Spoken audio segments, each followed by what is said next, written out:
How to add or use coupon or promo code on Target app. Hello everybody, welcome back to my channel. Today I'll guide you on how you can add a coupon to Target app.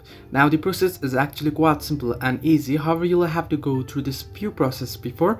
First, you want to add the item that you want to buy to your cart, right?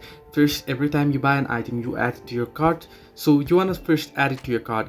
Now once you add it to your cart, here you can see at the top right corner you'll find the cart icon. Now I'm showing right here on the browser, but the process is similar on the app itself as well. So you can see the cart icon at the top right corner beside the profile icon. You want to simply tap on cart icon, and once you tap on it, your item should pop up here.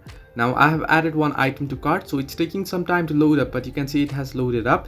Now here on cart, if you scroll down below here, order summary, and below it you can see under order summary promo code option, and beside it you can see the add option. Simply tap on the add option here, and if you type in, you'll be able to add in your coupon code here, and simply type in your code and tap on add, and it'll be added, and you want to continue to check out. Now once you continue to check out, you won't find the promo code option, however. So this is the way you can add coupon to Target app. Hope this helped you. Do like and subscribe, and do not forget to leave a comment down below if you have any further issues.